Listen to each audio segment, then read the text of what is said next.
Good afternoon, everybody, and welcome to our inaugural episode of what we like to call EuroPinion. Because we have two guys that really love basketball here. My guy, Alex, who's really I want to say, I don't know if I want to use specialist, that's up to him, but we like to focus on American and international basketball, but really for me, with the focus on Eastern European, because I'm such a huge fan of Eastern European culture, philosophy, their basketball, the schematics, their coaching especially. I love their coaches, but just everything about the culture of what they do over there. And I would just like to get more familiar. And for me, this is a platform where I could actually learn a lot about the culture. So again, my name is Bo Ketchum. I'm a coach here in Connecticut of the Ketchum If You Can organization, which is my own AAU organization. I've coached some high school basketball at different levels, boys and girls. I'm a trainer in the area. I got a lot of good clients that play, and I have a son who plays high level basketball right now. So this is all a new journey for me, and I'm just enjoying every step of it. Along the way, I was able to meet my man Alex right here, who is one of a kind, a genuine dude who I really enjoy speaking to, and as much as I can, just really bouncing knowledge and ideas off of him and really getting his opinion. So, Alex, want to introduce yourself to the people? My name is Alex. Like both said, I come from Europe, more specifically from Eastern Europe. Currently, um, the Eastern Europe, former Yugoslavia. So I was born in former Yugoslavia. I'm sure people that know about basketball know and have heard of former Yugoslavia, where basically some of the best basketball minds come from. Um, I moved to the States in 1994 to play basketball, actually, high school basketball, which seems like ancient times ago, before social media was a thing. And, and ever since, my basically my whole life is involved about around basketball and specifically around youth athletic development and training. Um, like Bo mentioned, I appreciate both the compliment. I don't know if I would call myself a specialist in basketball, but I'll definitely call myself as passionate as someone can be about basketball and big time enthusiast of basketball. And I just love the game so much Hmm. that um, I would say, in an unplanned way, I became a coach because I saw that there is a lack of youth development coaches in the US. Hmm. And about 10 years ago, I experienced that through my own son, who is currently in eighth grade, highly recruited player. Um, but I experienced that there is no structured level of youth basketball in the US, or if there is not, there isn't much of it. And that's how I started my program, which is Dominate Basketball, located in Bergen County, New Jersey, North Jersey. And through basketball, now I met Bo. We've developed a great friendship and respect for each other. And yeah, I mean, now we're here.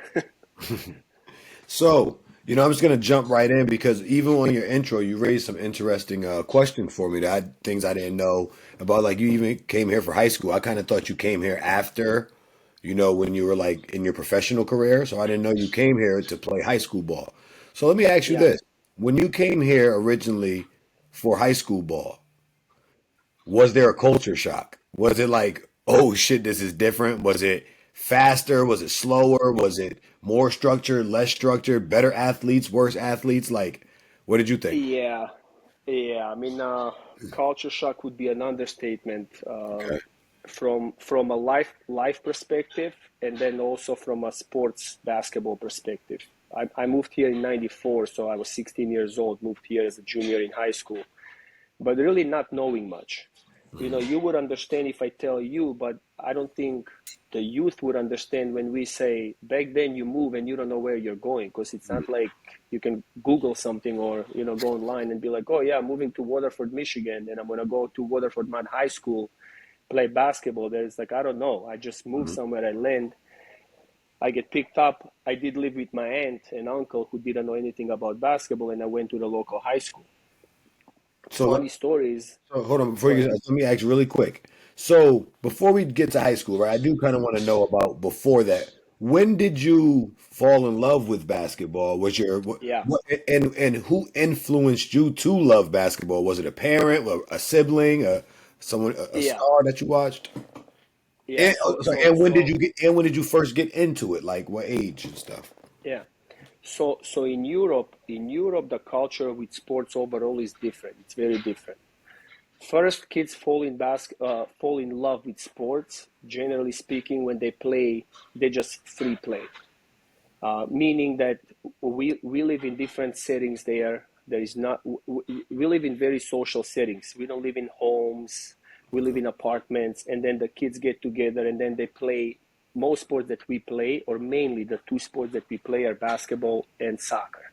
Okay. So pretty much every kid growing up knows how to play basketball and soccer to a decent level. Mhm. Organized sports back then, they started around age 8 to 10 years old. Okay. Um, when we say we love sports, like we love sports, meaning that we watch sports all the time. Hmm. And that's kind of how you develop that love for the sport itself. Hmm. Then by playing it, and then like you said, by starting and developing some form of idolization of certain players. Okay. In my time, in my era, and I'm sure you're familiar with the name, the reason why I actually played basketball was, or started to play basketball, was because of Dražen Petrovic. Rest in peace, I'm Josh. sure you remember Dražen. Yes, he's one of the first Europeans to come to the U.S. He's not the first one, but one of the first successful ones to come to the Europe to the NBA. That kind of opened up the gate for many other players. But he was, if you watched him in Europe, he was a magician. Like his nickname was Mozart. It's crazy. Said Mozart? Uh, Mozart. Like the okay, Yeah, okay.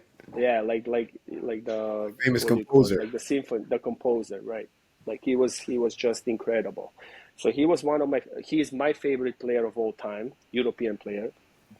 And then we had at that time Kukoc, Divac, those are the Raja, Dino Raja, all former Yugoslavian players that played in the NBA And just successfully. and just wonder, this is before and oh sorry, is this at the same time when it was Yugoslavia?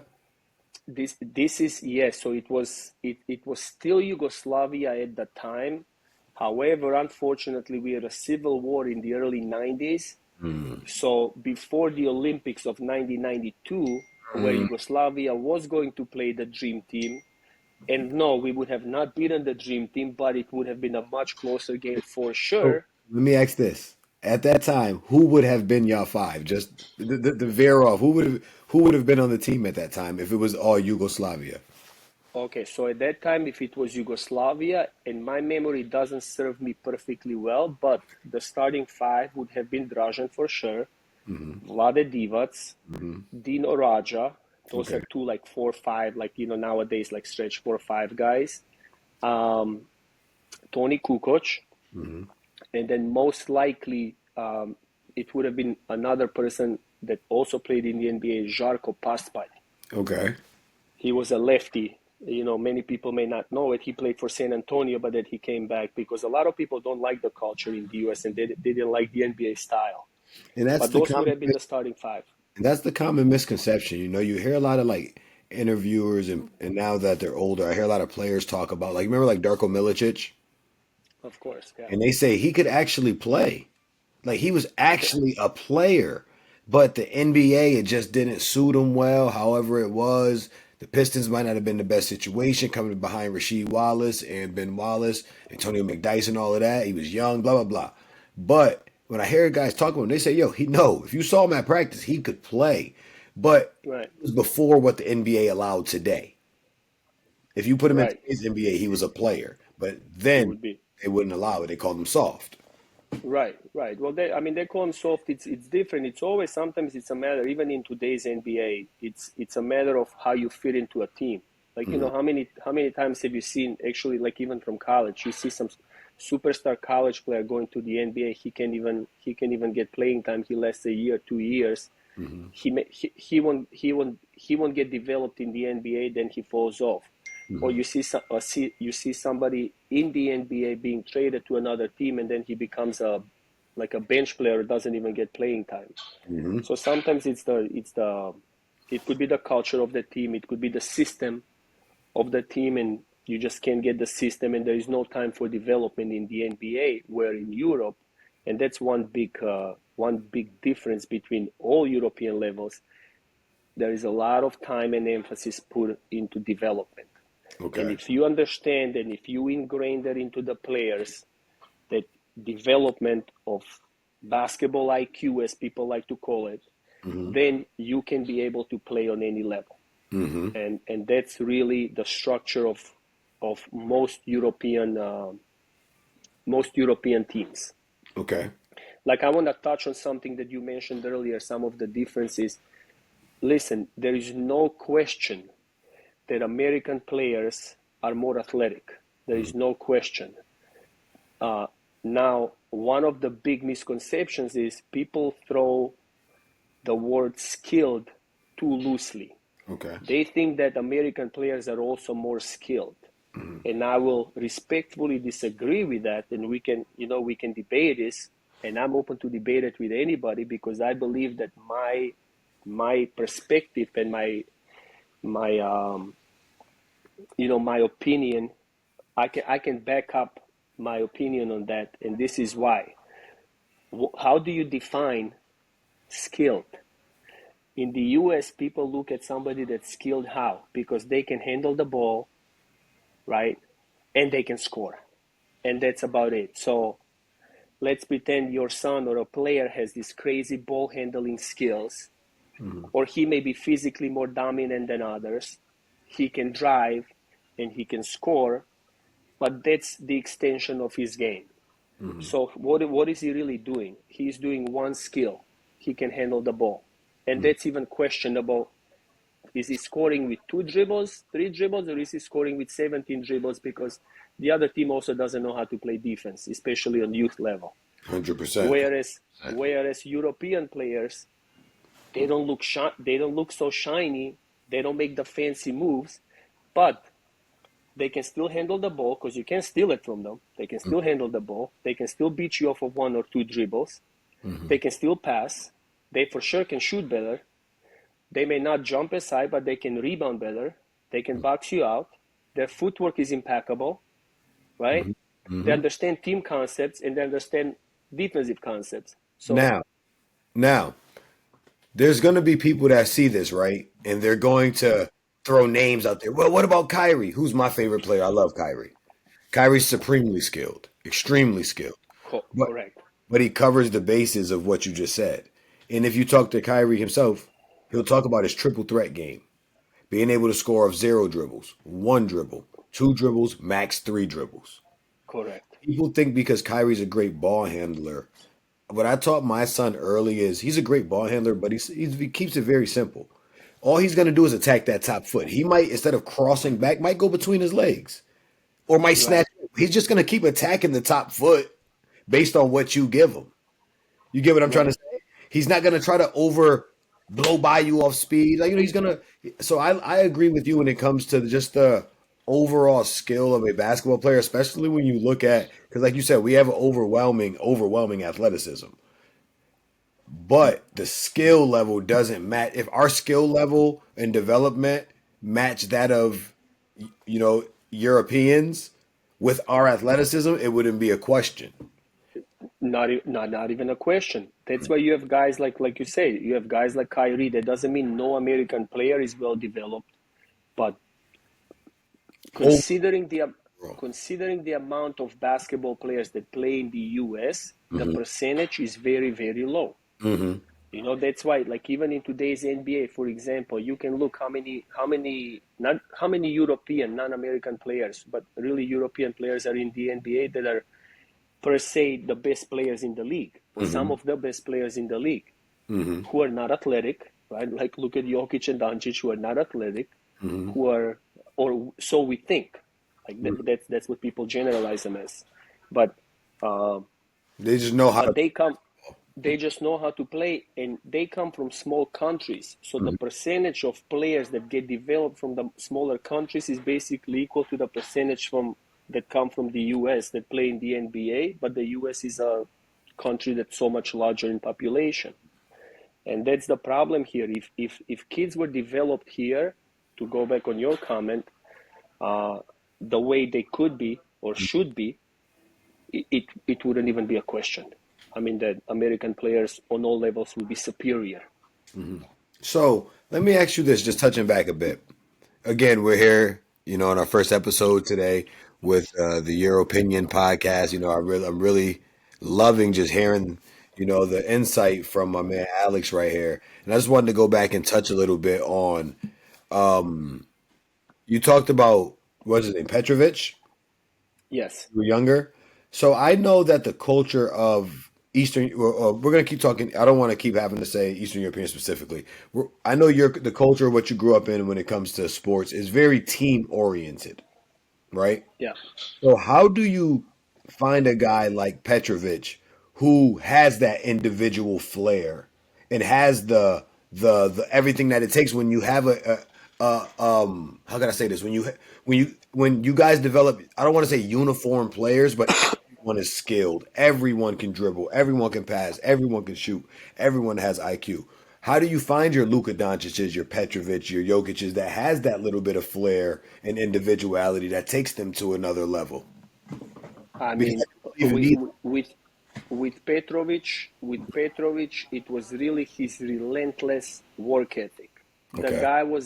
The guy was psychotic when it comes to the level of not just work ethic, but also the level of discipline and focus he had for the game. It's Now, it's unheard of. Like, right. we talk about Mamba mentality, and obviously, God rest his soul, one of my favorite players is Kobe or MJ, right? Petrovic was on a different level. Mhm. Like, imagine that Petrovic was on a different level, so that's why he was able to be at the level that he was in Europe. And unfortunately, when he came here, when he had the breakout year with the Nets, that's the year that Mhm. that he tragically died. Mhm. But it's So, really the work ethic. how old were you when he came over? So um, And hold on, I'm sorry, one more thing. And was the NBA a big? Is the NBA a big thing over in your country back then? yeah, It was big. yeah. Okay. So he came over. I would say I was like 12, Okay. about 11, 12. He might have come like maybe 91-ish around. I think he passed away in 93. So that 93, I was 15. So couple, 2, 3 years before. So 11, 12 years old, he came in. The NBA was big, but again, you and me understand, we didn't have back then, we didn't have TV, access to TV like you do here. Hmm. So Europeans, we would get one to no more than 2 games a week, and this is in the early 90s. In the 80s, there was no NBA games for us to watch. Hmm. Um, but in the 90s, it started expanding. So we would have to stay up till 3 o'clock in the morning, because there is a 6 hour difference. So Hmm. 6 to 7 hour, depending on the season. Um, so we would have to stay up till 2 or 3 a.m. to start watching the game. So really stay up till 5 a.m. to watch a game, That's and we great. would do that. The people that love basketball, we watch games. Like, we watch basketball. Okay. So when you came over here, right, and for high school, and I asked you, was it a culture shock? Let's get back to that. So what was it? What was it? What was it like coming here in the early '90s? Everybody wearing colorful stuff, got high hair. You know what I mean, you just come over here from Eastern Europe, and it's like And where did you Uh, even go? Where did I mean, really, the culture shock. So I moved to a, let's go to a suburb, the suburbs of Detroit. So it was the town was called Waterford, and I didn't know anything other than the name of the high school. And like I said, people called me, oh, there is tryouts for basketball. Okay, I go, I try out. They see, I do my thing, and right after, people get impressed with how I played, and people started coming up to me and be like, "Oh my God, are you gonna play varsity? Are you gonna play JV?" And I'm a junior because I moved here as a junior. I'm like, I don't even know what that means. I can barely speak English because the system is different here than in Europe. So to me, I didn't know what JV or varsity meant. I made a varsity team. I played. Actually, my junior year, I didn't even start because um, I think I lost you. So I don't know if you can hear me.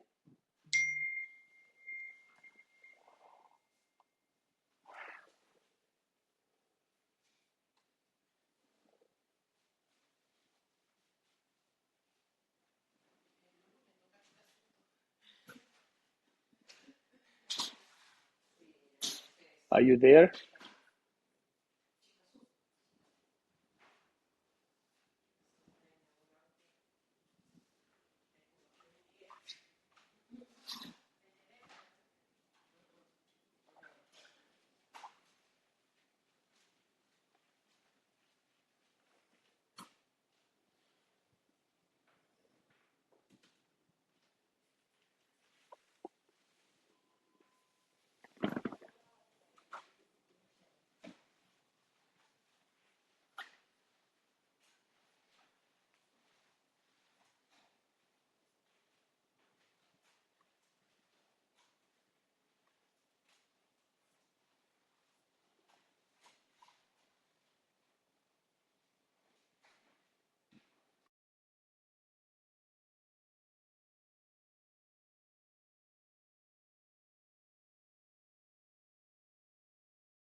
My apologies. Can you hear me? Yeah, yeah, no problem, man. My apologies, man. I got a new laptop specifically for this, and I had it plugged in. And I guess that this charger wasn't working, but I got the actual charger for it. So, I had to make sure I got fresh memory because with all the basketball we gonna be talking, I need a fresh laptop. Just it's gonna be called Alex's Mind. You know what I mean? Yeah, we're good, baby. So my bad. So where we were right before we got Yeah, interrupted. so we were just talking about me coming to high school, little culture shock. I came, like I didn't know the culture because I always revert to the same only because I know you understand, but somebody listening may not understand. Like, oh, how do you not know what JV was varsity? I mean, we didn't have social media back then. We didn't even have laptops back then. We didn't have phones like that. Cell phones didn't even exist. Hmm. People don't understand that. So the only way I moved here is because thank God I had an aunt and uncle who lived in Michigan, and Okay. I just moved not knowing where I'm going, what it looks like. Hmm. Europeans funny stories, Europeans think that the US looks like Beverly Hills 90210 and Baywatch. And So is that what you so that is that what so you thought before you yeah, came? yeah, bro. Okay. So talking about culture shock, I come and I'm like, what is this? Like a suburb of Detroit, bro. Like, what is this? So why did you come here? So I came because once we got exposed, let's say, to watching the NBA, because this is 94 now, right? So we started watching NBA a little bit games here and there, like 89, 90, Detroit Pistons bad boys. Then MJ came, so he became my favorite player because he was doing things that we weren't used to seeing, right? So we weren't used to seeing players like him. Hmm. And then you develop this Now, again no, love for the game. now let me just when you say we, you mean Europeans or do you just mean European basketball fans in general? Europeans, Okay. Europeans, Europeans. So when I say we, I refer to Okay. Europeans, I didn't know you especially meant like Eastern in general, like Europeans. Michael Jordan was such a like a new thing just in general we weren't used to seeing that. No, but not even just Michael Jordan, even the all the other players. Michael Jordan just happened to be my favorite player. Hmm. Other people like Magic and Yeah. Larry Bird and Dominic Wilkins, like all these guys. But it was a different style of basketball that was so much more attractive because of the dunkings and all these things. Okay. So it was very easy for us. So Europeans are not delusional. Hmm. Like this can be another topic that we can discuss. American parents are delusional, like straight up delusional when it comes to their athletic abilities of their kids and playing sports. Hmm. Europeans are not delusional. We know my kid is good, not good. We know. Hmm. Like nobody says that the NBA is that European basketball is better than the NBA. No, it's not. But it's more fun to watch because it's real basketball. NBA is not real basketball. It's too commercialized. Hmm. You're changing rules constantly just so it can be more attractive to gain audience. Hmm. That's different. So so we saw that. So we really loved MJ. So now, if you're a true athlete, you want to be where the best basketball is being played. So me naturally, I wanted to come to the US because that was the only way that you can get exposed to become, technically speaking, an NBA player. So you're chasing your dreams. So Okay. that's why I moved to the US. I didn't move for education. I moved because I wanted to be an NBA player. And And how the old only way and how old were you? I was 16. How old is Alex right now? So my son, he's 13. Okay. So could you see him like could you see you sending him to a whole nother country like to chase his dream? Listen, man, that kid, like God bless him. He he's way more talented than me. I would even say he has better work ethic than me. He works harder than me. Um, he doesn't watch basketball as much as I do. But then again, I was like just psychotic with that. Hmm. But he would do anything and everything to chase his dream. So if I told him you need to go to Zimbabwe, like he would go there because he would trust me that I'm doing the best decision for him. Hmm. And he knows that there is only one way to make it, Hmm. uh, to achieve his goal. So he'll do whatever it takes. Hmm. So when it Do comes, do I wanna do it is the question. Would I wanna let him go because he's yeah, still my son? I don't know, but if I feel that that's the best path for him, then yes, you have to sacrifice, man. Your parents, were they athletes at all? Was that a thing in their day? Yes, but there was uh, like my parents' story is completely different. They were like they come from an ethnic cleansing history. They grew up in orphanages. Gotcha. However, they both played sports. My father was a soccer player, Mhm. a very good one, soccer player, and my mom was a gymnast. Okay. But they were very short. So let me ask you this: when you take like your son, sorry, your son Alex, right? Very good player, like you said, all the accolades you give him. Most kids are not like him in America. Okay, most kids are not putting in that work consistently as he is, right? Right. Would you agree to that? So my Yeah. question is, how do you as a parent, right, find that balance for him between just like being a kid and hanging out versus like if you want to chase your dreams and be great, this is what you got to do, no compromise. Right. Right. I mean, look, I tell him, I my job, this is my approach. I'm not saying this is the right approach, but if you look at everybody, all like most of the successful players now, they'll tell you they had to sacrifice. Mm-hmm. And my job is to teach him, being that I've been through most of the process, so he has that luxury of having somebody teach him that has gone through all stages of basketball, even from European level to high school in the US to college in the US to pros. And I'm mainly trying to teach him what the path is, what obstacles he's going to have to face, but he has to make the decisions by himself. He can always come to me for an advice, but I'm not going to make a decision for him or force him into something that he may not want to do. Mm-hmm. So I'm just trying to teach him, and I'll tell him, you want to be a ball player, this is what it takes. Mm-hmm. You have to go to practice. You have to practice. We can do this American style 2 days a week practice. That's not enough. I was gonna ask you that. I wanted to get I to that mean, next. But and we'll talk about that. Like, but that's the bare minimum. Even if it's 5 days a week practice, that's the bare minimum because everybody else does it. mm-hmm. What are you going to do extra Mm-hmm. to become the best player that you can be? That's the bare minimum.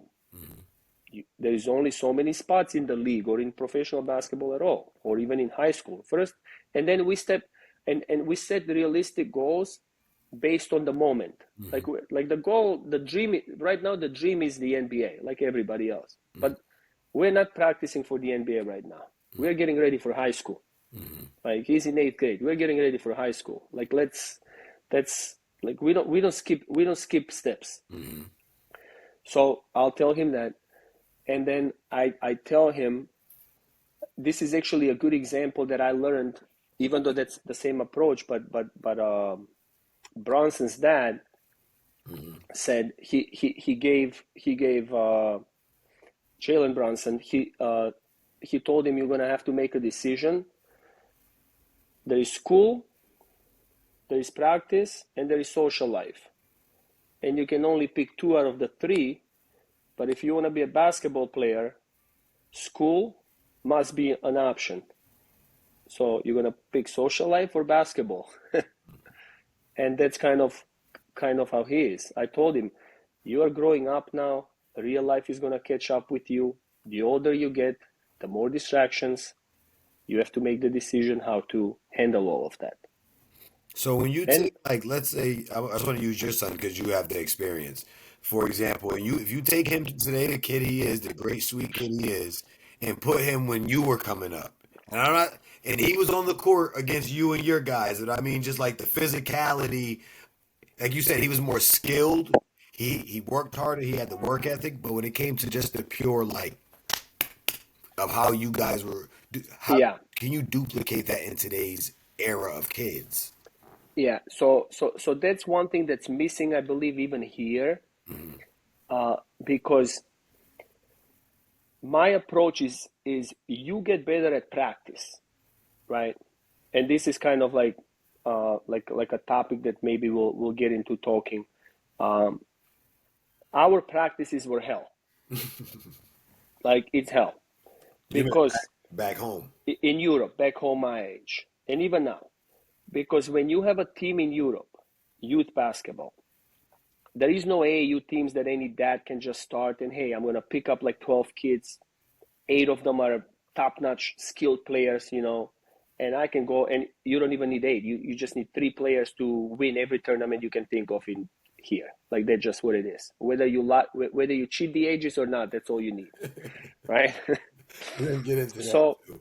yeah, so by us, it's not like that. Every professional team has their youth programs, and it goes U18, U16, U12, U14, 12, 10, let's just say. So you go to a U12 team, everybody's good. There is no equal playing time. You practice 5 days a week, and we are killing each other. So that's the one thing here that's missing, because if you don't have that competitive nature in practices, and Bo, we've been at practices together. You know how bad practices are here. Like it's a disaster. Mm-hmm. Mm-hmm. And in Europe, you don't have that. So that's why those kids, or if I compare, let's say my era to any era here, and I've been through a lot of programs, like I love the game. I go out, watch practices and like of other teams, high schools, all that stuff. They can't develop that dog mentality that we always want to have, because you are not putting the players in a situation to develop that. Mm-hmm. And if you don't develop that in practice, you can't develop that in a game just because you show up and all of a sudden you may have like one close game and you think the kid is going to be a dog, or, that's not how it works. You have to consistently put them in a situation to become that player. Mm-hmm. So that's one thing I had that he may not have yet.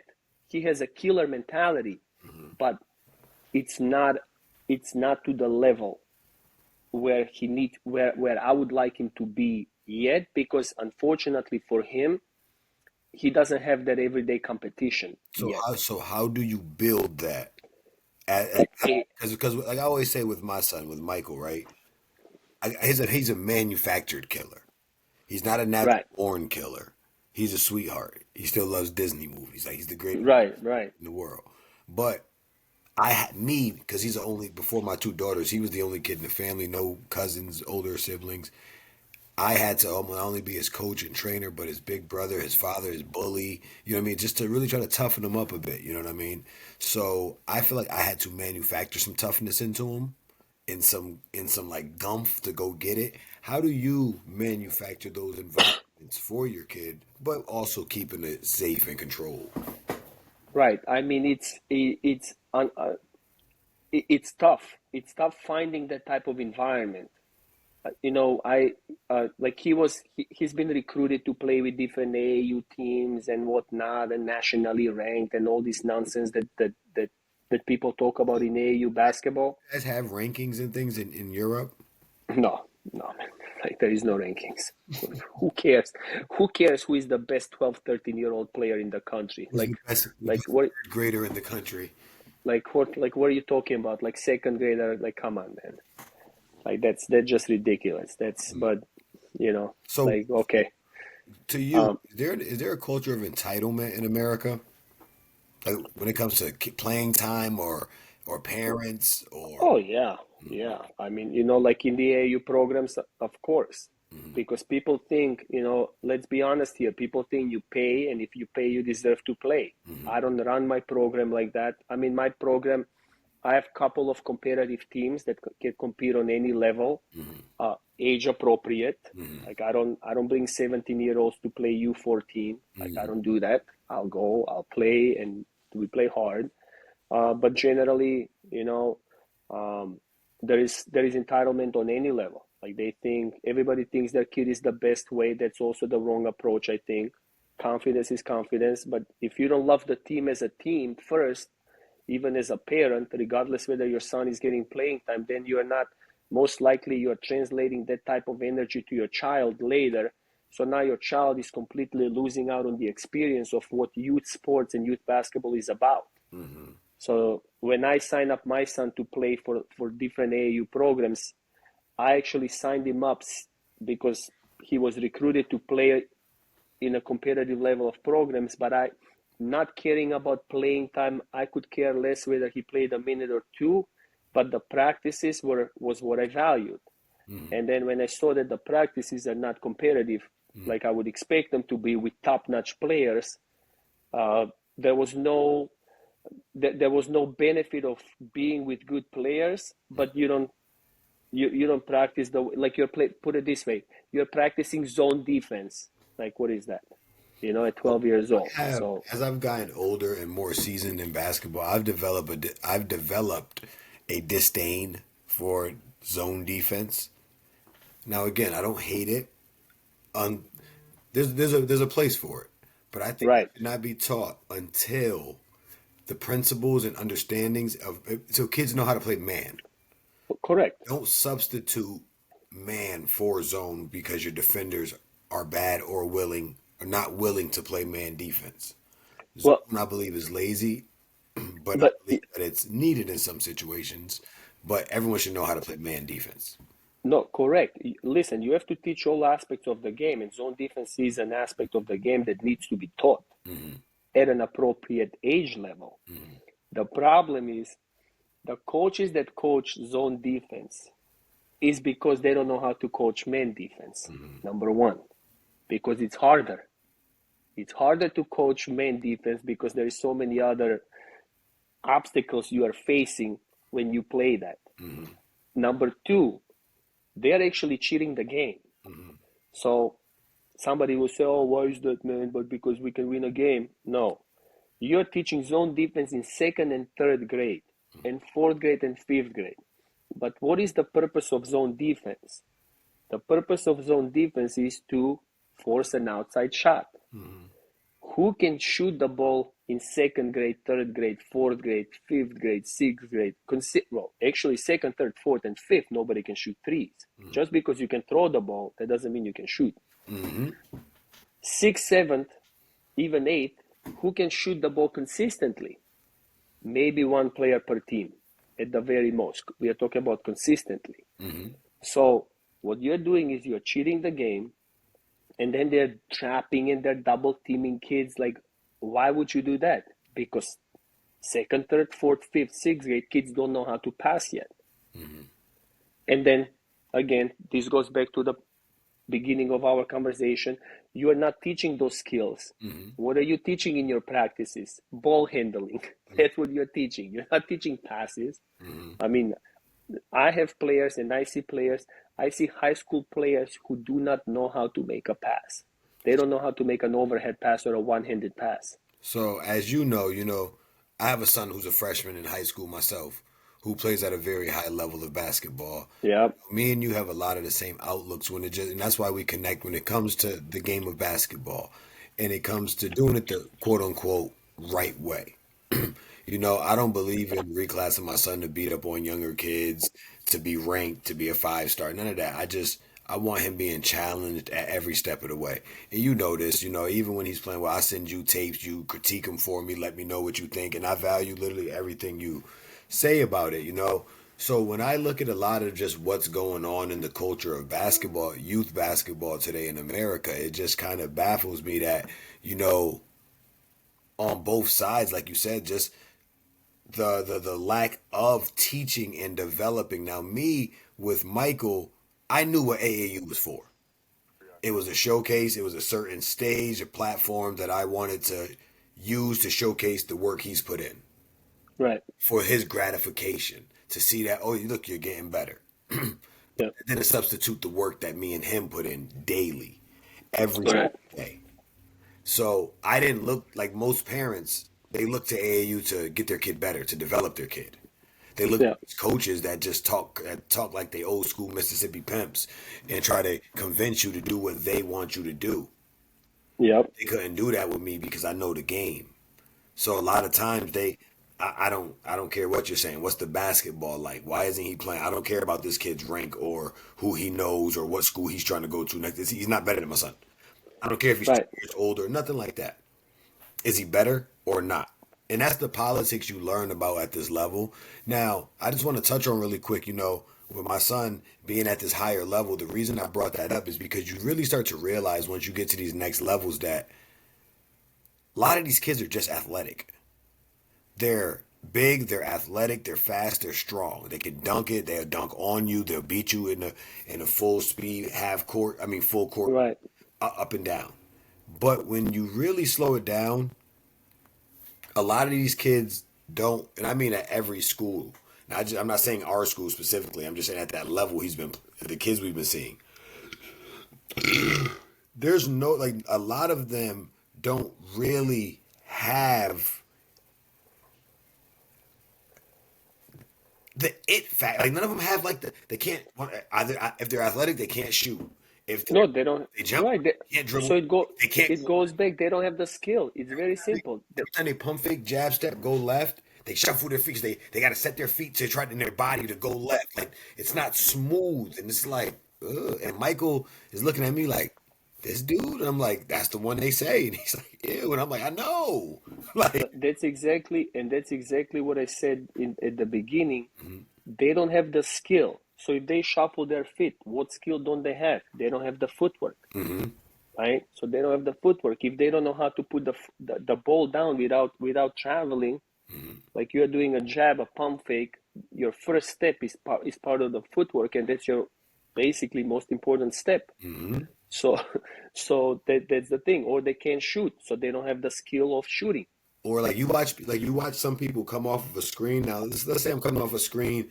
My inside foot is my right foot, right left pull. These guys they gotta like get it like stop, jump on 2 feet and go. And I'm like by that time the defender's already That's recovered. Like and they take 3 steps and they'll call travel anyways. you know what I'm saying? And I'm like yo, just like but it's Oh, just I little see it all the that time. I look at and it's just like I'm there in the crowd and I'm yelling to the ref. Every time they go left it's a travel. Just look at the foot shuffle Yeah, because yeah. it's insane how many of them. And that's actually, it hurts me when I see that. It hurts me when I see that because that same kid could be a freak of nature, but who has not been taught the right way. But he played on a AAU program in all these tournaments and he won everything. But his coach never taught him that. And the parent is probably celebrating his successes because he's also playing 2 years lower. And that's the downfall the of youth basketball that we are discussing. Like I'll tell you something interesting, Mhm. without naming a person, but I had a high school coach tell me, because I actually asked him when I was looking for my son, and he's getting picked by all these different programs here in New York, New Jersey, national, EYBL programs and stuff like that, but he was only in fifth, sixth grade. So I'm like, coach, me personally, I don't believe in this. Like, do I really need to play for this team if the practices are terrible? But do I really need to travel to Virginia and Peach Jam and whatever else they're called? Like, I don't even know, right? Bowling on the beach.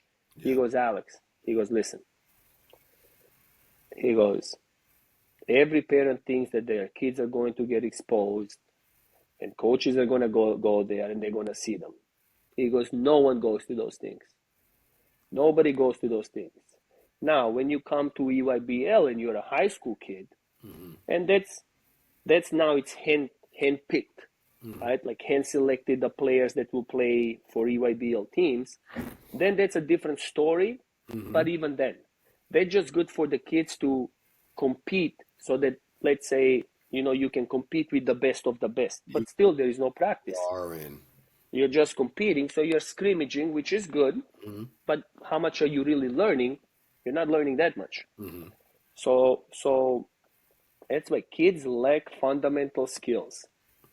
It's as simple as that, and it's unfortunate because there's a lot of talent here. Hmm. No, I feel the same way. So really quick, I'll use Michael for an example. I say to people all the time, I feel like I ruined the smoke screen that comes with NBA players when you're a kid. That's like, oh my God, like they're superhuman, like they're the best. And I say that because I'm so critical because I love the game so much that he was Right? watching with me, and I'm just like, oh my God, he can't fucking. Oh, sorry, I'm like he can't go to his left hand. How are y'all letting him score? Like I say things like that. So, Yeah, yeah. funny story. when the Celtics were winning, like they were beating the Mavs in the championship. You know, me and Michael love Kyrie because he's so skilled. We just love him. You know what I mean? Like we love everything about him. Yeah, yeah. I mean, how can you not? Yeah, there's nothing not to like about him. So Michael calls me all upset. He's just like, "Yo, I don't get it." I'm like, "What?" He's like, "I don't get how the Celtics win. They suck." I'm like, "What do you mean?" Like I'm thinking he's gonna like celebrate, like Tatum's so good and Jalen Brown. He's like, Jalen Brown doesn't go left. He's like, And all go, he does is step back threes. How can you not guard that? You know what they're gonna do. He's like, it drives me crazy. So we're watching Donovan Mitchell's 70-point game. He's like, no way he doesn't go left. They let him go right every time.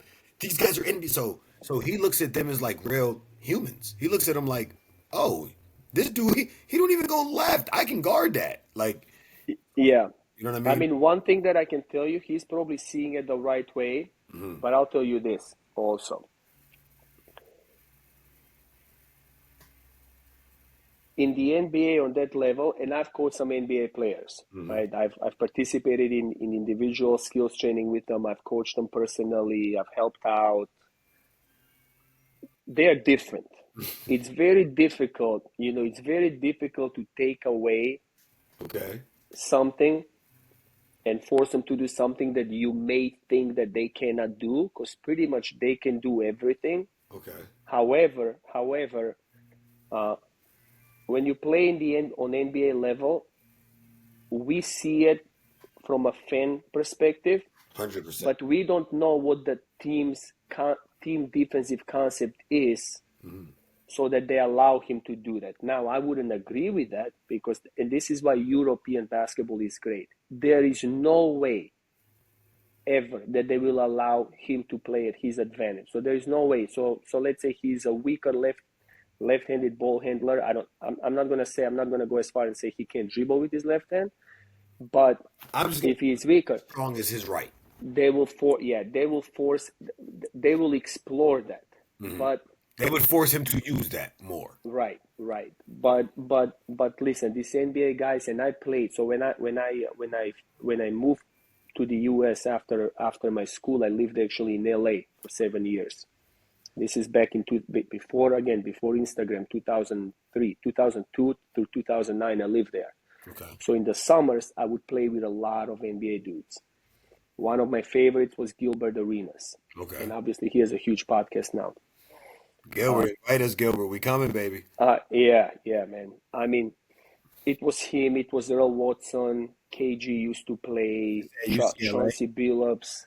Say that again. UCLA, or where was it? Well, somewhere at UCLA, we used to play it was Lincoln High School Okay. and Crossroads, and then there was a high school named Crossroads. And was this like an invite only thing? Yes, it's invite only. Like you had to be an NBA college dude, and then I'm a local guy, but I used to play with all the So, also where I used to work. so you had some game. Yeah, and like even Shaq, like guys like that, where I used to work, NBA teams used to come and train there and stuff like that. So I was respected, let's say in LA. And but Gilbert Arenas sort of a lot. Oh, Baron Davis. So I mean BD. Like now when I think back, like a lot of guys. But But hold on. This is a young BD, like before. yeah, young BD. Yeah. I think to this day, like right now, like I think to this day I still have his phone number. I'm not saying it's the same number, but like we used to roll there a Okay. lot. Um, so we played, um, and Gilbert Arenas, the most effortless scorer ever. Like what they can do, what they can do with the ball is just incredible. Like how easy, how easy he can score, how easy he can dribble, how easy he can move. It's impossible to explain. And I'm a trainer. Like this is what I do. Like I do biomechanics, I do athletic training, strength and conditioning, plus basketball stuff. But it's you can't teach that. It's actually incredible. So Um, just his feel on the so court. the TV, so the whole point, the TV is deceiving because when I watch them, I also think that, bro, like I'm just as good. Now they can guard me either, but I work to score. For them, it's effortless. Now, That's the difference. now the work you got to put into score, is it because, just be honest, they are just more athletic? Like these guys are freak humans. Like they're just No, because humans and long arms. Like they're made to be athletes. Like that yeah, didn't work at AT&T. Like Gilbert Arenas could not walk around with them long ass arms working at the fucking food court at the mall. Like right. it was made to I be. mean, yes, that definitely helps. Like there, we call them the physical predispositions. That definitely helps. But still, to be able to control your body, motions, have that footwork, and he talks a lot in his podcast now how hard he worked to get to where he was. I mean, he was a killer, right? Like, um, From the valley and it's incredible. Yeah, it's incredible. Like people that don't know, Agent Zero Man. Like he was one of my favorite players of his era. Like the guy was incredible. so who was in America, like other than Jordan, who was your guy? Like, because like obviously the Jordan was already retired. Who was your guy when you were really like coming up watching, other than like after the Jordan era? I mean, after Jordan, obviously Kobe, Kobe right? guy. Like I love Kobe. Yeah, like I mean, I'm a diehard Kobe fan. Like diehard, diehard. Let's go. When I say diehard, it's not this like oh Kobe Mamba. Like I'm diehard. Have you ever Um, had the pleasure of meeting Kobe or being so, I hooping with look, him or anything like that? I've never met him. I mean, I when I lived in LA, I've gone to so many games I can't even count off how many games I've been to. And it's funny, like I would go out, hang out in all the cool places, restaurants, clubs. Never seen the guy. I've seen everybody. I've seen every Laker there. I've seen every other player from other teams at some point. I've never seen Kobe in a face to face situation. The reason But I ask I've is been I just would like to like have for a point of reference or comparison for me. When you say Gilbert moves so smooth and effortlessly, all I could think of is like Kyrie. But like I don't know if you ever seen him play in person or like in a like I'm trying to. no, Kyrie's different. Like Mhm. Kyrie's still different. So Like nobody's like Kyrie, mhm. but just still he didn't need to be like that. He Like was Gil just like he boop, was boop, boop. bigger, was Gil Like stronger, like just a he's not even that like he's not a huge guy. mhm. He's just so mobile. He's so agile. He's so light. Like it's effortless. Got you. He can dribble the ball literally uh, 5 inches, 8 inches from the floor, but he long arms, like you were saying. So he's not like all low and crazy. Like Kyrie gets really low. He wouldn't get that low, but he's dribbling and he can pull up a J from that low. It's and And before you even blink, yeah, automatic. yeah, and it's automatic. They don't miss. Listen, these guys, NBA dudes, um, at practice, Mhm. they don't miss. Okay. Like they do not miss. That's why I say like what you see on TV Deceive. is very deceiving. Like you get a reality check when you play against someone. So I saw you training Booker a while back. Yeah, So, and I look at Devin Booker as like elite, especially his jumper, yeah, the prettiness. yeah. Like, what was it like working with someone like that? Like, hear me out. I always compare myself as a trainer, and I'm like, I'm a better trainer than these NBA dudes because what are you really doing for Steph Curry or Devin Booker? Like, you're really being a rebounder. How much are you really teaching them? And I would love to ask you that. That's my argument right now. How much are you really Yeah. teaching Devin Booker? I don't care if you told him to do two spins on the ground and a backflip and then shoot a jumper. It's gonna go in because it's Devin Booker. I mean, really, again, at that level, everything becomes about the efficiency of the movement. Hmm. So, and then the one other thing, when you do skills, like some of the huge, big misconceptions here is you go to a skill, and I'll get back to Booker, but like whether it's in youth or any level, people do skills training, and you are introducing 100 moves. Hmm. You are learning nothing. Hmm. You are not going to learn anything, and you think that, oh, but because I do this, maybe in a game. No, no, no, no, no. Your brain doesn't work like that. You have to put so much of the same information in your brain so that you eventually you have to do it in a game without thinking about it. It's just part of you, and you have to do it in the snap of the moment.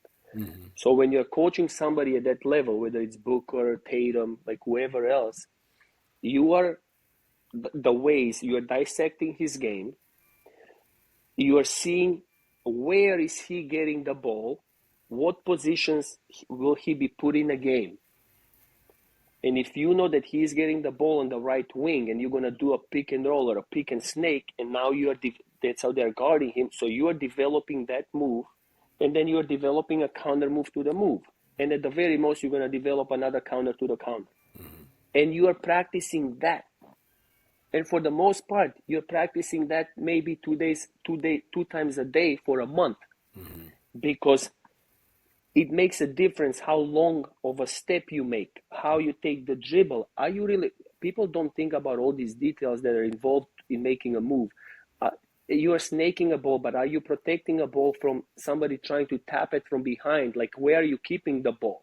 Are you keeping it on the side? Are you keeping it right in front of you? Are you reading where the help defense is going to come from? Because then you have three options.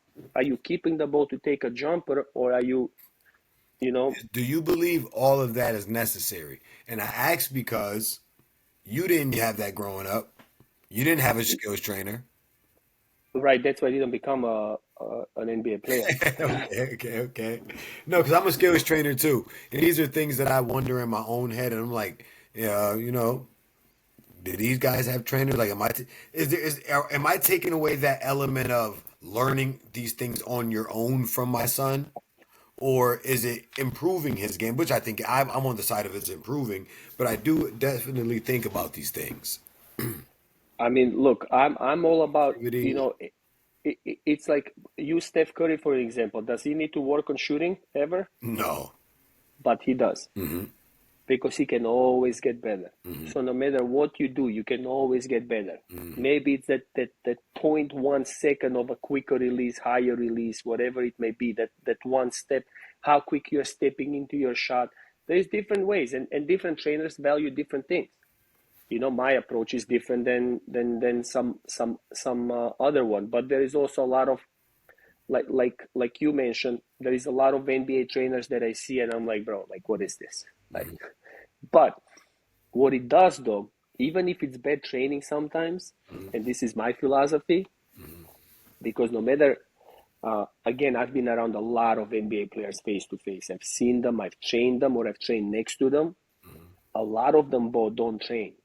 Now it's become a trend because of LeBron, with his physical trainings that he does and how much he stays in shape. And now because of Instagram, and you see what one guy does and you're like, oh shit, maybe I should do it also. A lot of them don't train. Like, people didn't train like Kobe until they started watching his videos, and right. So nobody, So this is a new, do you think Kobe developed that from being having spending so much time over in Italy and being around something different, or having a dad who was a pro? yes. I mean, like, so I'll get to that, but so a lot of these guys don't train. So now, even if they train simple stuff, even if they train, it's better than not doing anything. So you're still getting better. Some of these guys don't even go and shoot. They go out. Like, I lived in LA. They're more out than training or practicing. Like, now it's the trend of staying in physical shape and staying in conditioning, and then doing your skills training and stuff like that. Before, that wasn't a thing. Um, So with Kobe is different, because like, he's a prototype, but like he says, man, he wanted to be the best, and he says in his thing, he goes, I see these guys, they're not practicing, and it's simple math. I go and I practice at, let's pretend, and I don't remember the exact I hours that he remember was using, it's like but 4 a.m. he'll practice at 3 to 5, or let's say 4 to 6. Then he'll have breakfast.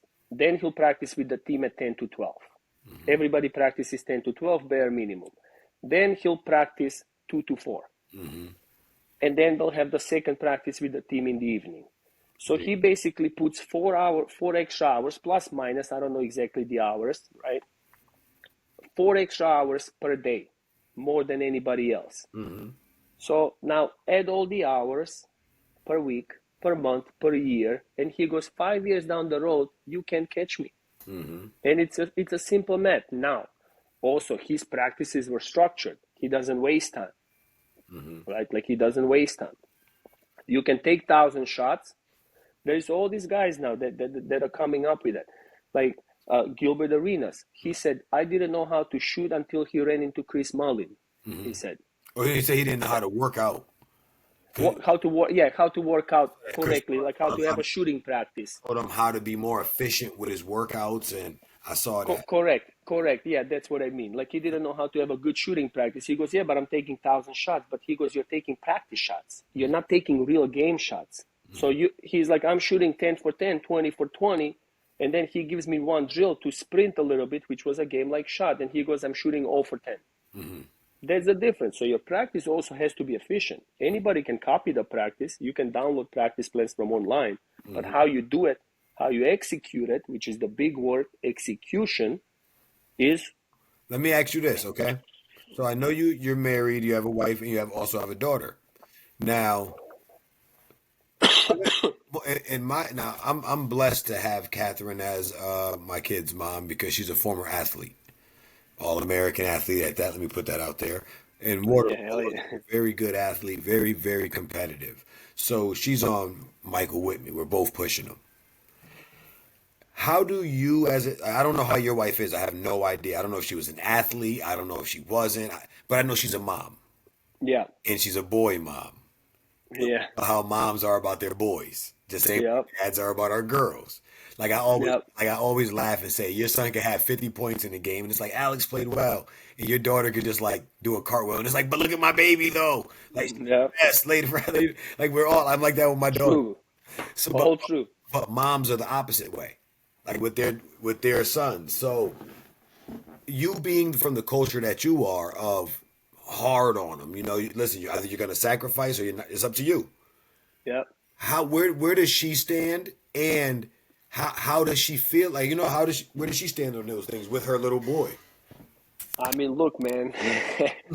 So since we didn't get divorced, like let's say 2, 3 years ago, now that he's older, like I think we're good. But yeah, I mean, she was on me like, oh, you're too hard, or you're this, and I'm like, listen, I'm not too hard. Like, it's my job to bring him to reality, and I've been like, I've crossed the line of being too hard, absolutely. But that also made him be like who he is today, and the reason why I know also like to, let's say, to validate what I've been doing was right is because of how he's being seen by other coaches, players, schools right now. So you have to be hard on your kids because we live in a soft world right now. But there is a difference between being hard, being delusional in his potential, and also forcing the kid to do something he may not like to do. So I don't force him. I say, what do you want to be? What do you like to do? But if you want to be a basketball player, this is what it takes. So don't come to practice and give me half your effort, let's just say, because you are twice as good as other players. No, no, no. You're not competing against those guys. You're competing against yourself. We are trying to have you be the best version of yourself. Now that's also hard because he's a young kid. They don't understand how much they can or cannot do. They don't understand their limits. Now with him, also the hard part was because I'm a father, his dad, and a coach. And that's actually a difficult relationship sometimes to manage, especially for the kid, especially if you are as hard and as demanding as I've been with him. Believe me, I So the mom, thank God, in essence, like sometimes she would step in and neutralize that, that need. So what was you guys' point of tension? Like what was the thing that really, like, you were trying to get across, that like for me it was just about competing, not backing, like being tough, Right, you know? right. And I was trying to get I that mean, it's across. And sometimes I may right. have crossed the line in those areas. That's why I asked if there was that, because I want this podcast to also be for young parents who are just going through Right. the journey, navigating. No, absolutely. You know, we've all. Listen, I think this podcast should be mostly for parents and not for kids, because the parents are ultimately, the parents make the decisions for their kids, and then you just don't force them. But you are the one that, like, I make the decisions for him, uh, but I don't force him into doing it. But I'll tell him this is what needs to be done because he's 12, 13 years old. He doesn't know what's the best thing for him to do. Hmm. I know what's the best thing for him to do, and it's my job to tell him what's the best thing. But Now, if he we live in decides to do, we live in a time now where that's outlawed. Where yeah, as well, his dad, like you're his dad, you're like we're their parents. We're supposed to make the decisions. yeah, like come on, man. Like you don't let a 10-year-old. I I have parents tell me, let me ask my kid. My kid wants to be a good basketball player, but let me ask him if 4 o'clock works for him. What? What do you mean, like if 4 o'clock works? So no, I don't raise my kid like that. Hey, man, Like you tell me what you want. I don't force you. You want to be a basketball player? I'll tell you what it takes. So the obstacles also, like you said, like how do we balance that? I mean, I know what it takes. mm-hmm, I believe that he has what it takes. mm-hmm, And then I also strategically put him in situations to challenge him without him knowing whether he has what it takes. Sometimes it's mental. mm-hmm, Like I'm putting you in situations to see whether you listen. You sure you want to do this work, bro? mm-hmm, Like it may be better off for you to hang out with your boys, mm-hmm, play travel basketball with with your friends, have fun. You'll play high school, no question about it. You'll be popular and all that stuff, and that's still cool. But your dream is only gonna be a dream. mm-hmm, You're not gonna make it, and I tell them that you're not gonna make it. mm-hmm. But if you wanna make it, this is the plan. So And I'm the same way with Michael. And a lot of times I've been told by coaches, friends, family, sometimes that I'm hard on, him, especially when it comes to basketball. But yeah, and I asked him, "But do you think I'm too hard on you?" And he's like, "No." Like yeah, they don't see at home where he has the PlayStation 5s and all the sneakers and he does whatever he wants. Like he's like because he's a great kid. But there's no compromise when it comes to the work that has to be put in. And no, this is your dream that you want to achieve. So but a lot of these people who or parents that say this or that, their kids aren't where he's at. Not a basketball player, but as a young man, as a respectable human, as a person who shows respect to others. Those are the things I I don't compromise I with. lost you. I can't hear you. Hello, hello, yo, yo. No, can you hear me? I can hear you. Hold on, hold on. Yeah, I can hear you for some reason.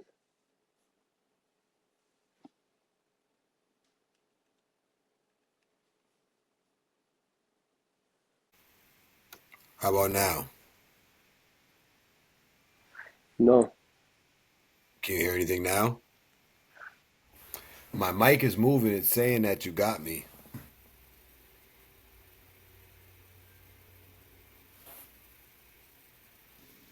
What about? Let me see if I. Now I can hear you. Okay, now better. Maybe it was some. Maybe my AirPod died then. Oh, okay, Okay. okay. All right, my bad. It's all good. So we're gonna finish up soon. I know. I mean, we've been going a while, but this will give us some great clips. Again, I could edit things and make it look better. But there's Yeah. a app a program that comes with this app. The reason I use it, it edits out all the fluff time like this. Oh, okay, It cool. gets rid of all of this, and it gives you like segments of like 1 minute or 30 seconds based on what you ask, like for Instagram or YouTube Shorts or things like that. So it does Cool. all the work for you. That's why I use this platform. So, but yeah, all of this will be edited out. But I just wanted a couple more things, just because this is Yeah, good, yeah. and then we'll get out of here. Bro, we Um, can talk all day, bro. I love, I you love know me, you know basketball, me. bro. We have so much. But so what I was gonna ask you, right? Now you said your son, you give him the harsh reality, and the same over here with me and Michael, But the things that really validate me or make me feel good, first of all, like you said, is the coaches saying this, that, and the third. The parents coming to me, not only the parents, but like the staff of the school coming to me. I have the lunch staff coming to me and saying, "You're that's your son," and I'm like, he's the only one that talks to me here. He's the most Yep. respectful kid on this campus. Like things Yes, like sir. that is what does it for me. And Yep. then it's like, because there's sometimes I got to get on him after a game. I'm like, yeah, you playing soft. If this is what you Yep. want to do, let's go play tennis. Like I'm on him. But then he might even have an attitude back. But then he'll go and do what I said the next game. I'm like, because all I tell him is be aggressive, be Right. aggressive, be aggressive. Whether it's creating, whether it's being scoring, whether it's being on defense, rebounding, just be aggressive. Stop sitting back and waiting. he's 14 years old. He's playing with men. He's gonna learn.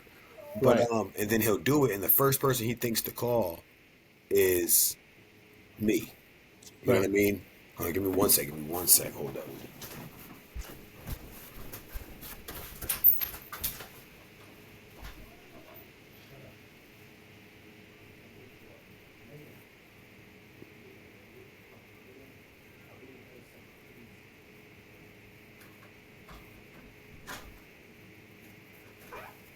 My bad. My bad. I got the daughter's in there, and when one wakes up, she feels the need to always wake up the other one.